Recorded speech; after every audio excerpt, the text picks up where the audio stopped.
Hello friends, cooking with मौज मस्ती से मैं हूं तबस्सुम समा। मेरी काफ़ी सारी डिश आपने देखी होंगी और शायद ट्राई भी करी होंगी, लेकिन आपने मुझे कभी ये नहीं बताया कि भाई आपको मेरी डिशेस कौन सी ज़्यादा सबसे अच्छी लगी। मेरे पास कुछ फरमाइश थी कि मैं कुछ ऐसी डिश बनाऊं जो कि मोगलाई डिश हो और बहुत खाने में मज़ेदार हो, तो उसी के लिए आज मैंने बनाया है मटन स्टू। फ़र्क सिर्फ इतना होगा कि मुग़ल्स के ज़माने में जो था कुकर नहीं था, लेकिन मैंने इसको बनाया है प्रेशर कुकर में। लेकिन टेस्ट में कोई कमी नहीं है और बहुत ही मज़ेदार और लाजवाब स्वाद है मटन स्टू का। इसके अंदर कुछ खड़े मसाले भी जाते हैं, उसको आप ट्राई करिएगा। और रेसिपी अच्छी लगे तो please like share and comment ज़रूर कीजिएगा और अपने जो आपका एक्सपीरियंस हो मेरे साथ में शेयर ज़रूर किया कीजिए। तो मैं निकाल रही हूँ प्लेट के अंदर मटन स्टू।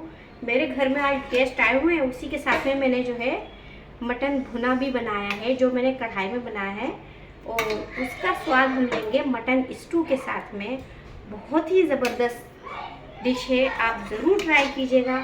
बहुत ही मज़ेदार और लाजवाब है मटन स्टू। तो फिर जल्दी से बनाते हैं मटन स्टू। आप मटन की जगह के ऊपर जो है बीफ का भी इस्तेमाल कर सकते हैं, ये थोड़ा सा फैटी होता है तो ज़्यादा अच्छा लगता है। और इसके अंदर लिया है हमने 750 ग्राम मटन। उसके अंदर हम डाल देंगे थोड़ा सा दालचीनी का टुकड़ा, 7 से 8 लौंगे लिए हैं, 7 से 8 हरी इलायचियाँ, 12 से 13 काली मिर्चें, थोड़ा सा स्टार फ्रूट और 2 बड़ी इलायचियाँ। बड़ी इलायचियों को हमको कूट के डालना है। मिर्चों का इस्तेमाल भी हमको खड़ा ही रखना है। हमने लिए 7 लाल मिर्चें, उनको बारीक बारीक काट लिया है, और 12 से 13 लिए हैं हरी मिर्चें। अगर हरी मिर्चें स्पाइसी हो तो आप कम या ज़्यादा अपने टेस्ट के हिसाब से कर सकते हैं। 750 ग्राम मटन के अंदर लेंगे आधा किलो जो है प्याज। प्याज को छील के इनको हम बारीक बारीक काट लेंगे, ज़्यादा बारीक भी नहीं होना चाहिए, आप मीडियम भी काट सकते हैं, लेकिन जो है सारी प्याज एक जैसी ही कटी हुई होनी चाहिए। और उसी तरह से लिए हैं मैंने आधा किलो टमाटर, यानी कि 750 ग्राम में आधा किलो टमाटर और आधा किलो प्याज जाएगी। ये टमाटर जो होते हैं ना, ये बॉम्बे टमाटर हैं, इन्हीं को मैंने इस्तेमाल करा है, उनको हम बारीक बारीक काट लेंगे। अब गैस का फ्लेम ऑन करेंगे और उसके ऊपर डाल देंगे कुकिंग ऑयल।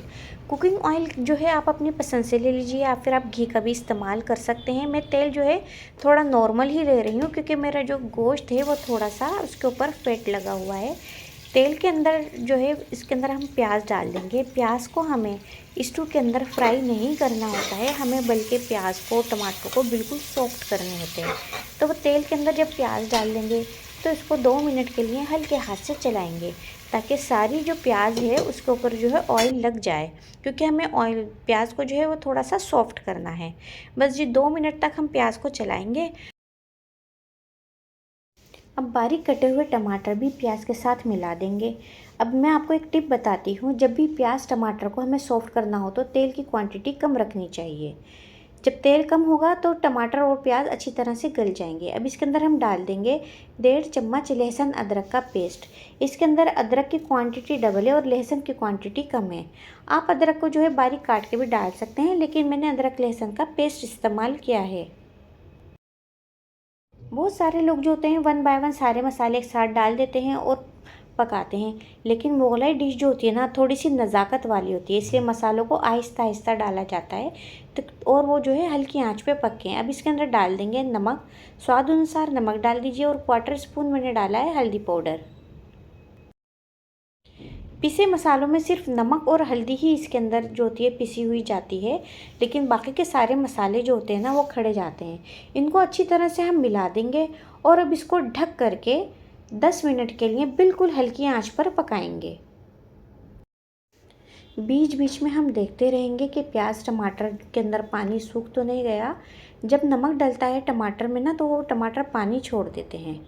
जब तक ये पकते हैं तो हम मसालों को जो है थोड़ा सा कूट लेंगे, और जो बड़ी इलायचियाँ हैं उनके जो दाना दाना होता है ना, उनको अच्छी तरह से माम दस्ते में कूट लेंगे।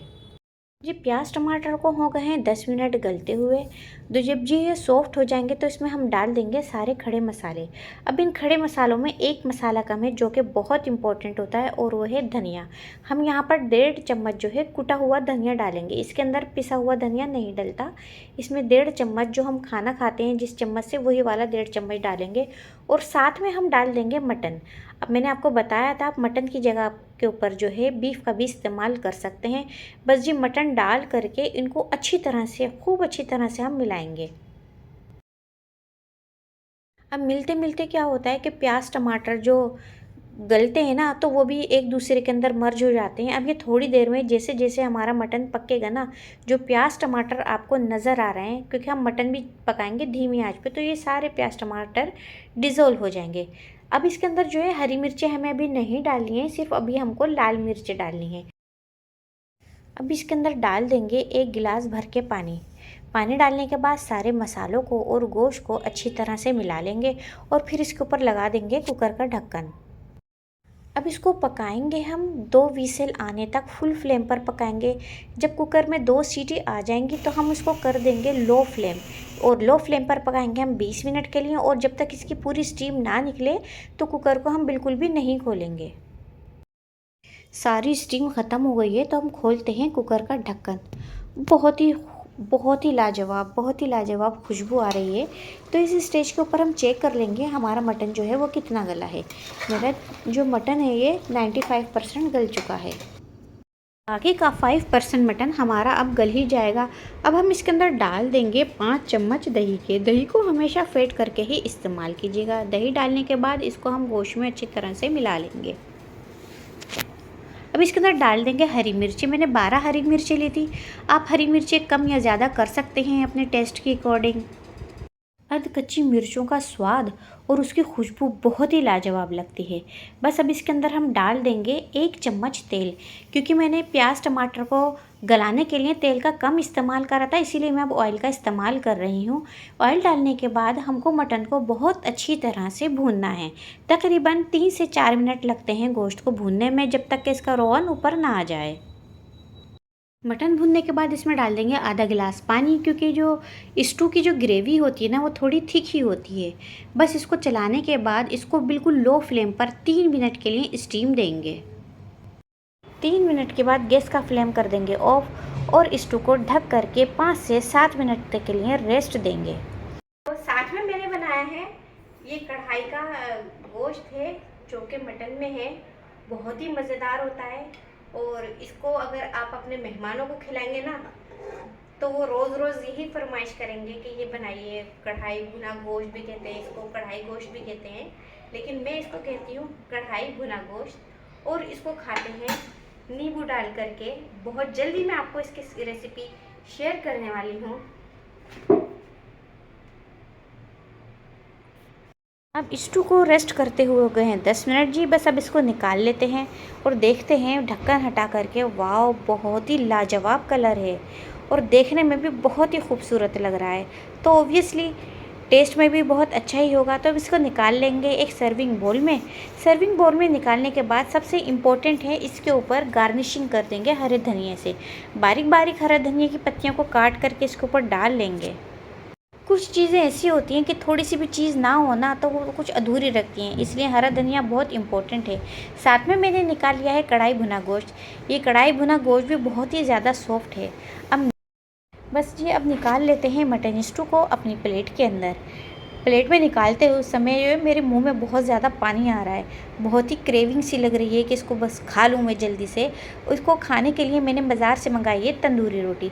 आप चाहें तो इसको तंदूरी रोटी से खाएं या फिर खमीरी रोटी से खाएं, वो आपकी मर्ज़ी है जी। देखिए कितना अच्छा मटन बिल्कुल सॉफ्ट हो गया है और इसका जायका ही तभी आता है जब आप इसको लो फ्लेम पर पकाएँ। बस जी मिलते हैं एक और नई रेसिपी के साथ, तब तक के लिए ओके बाय।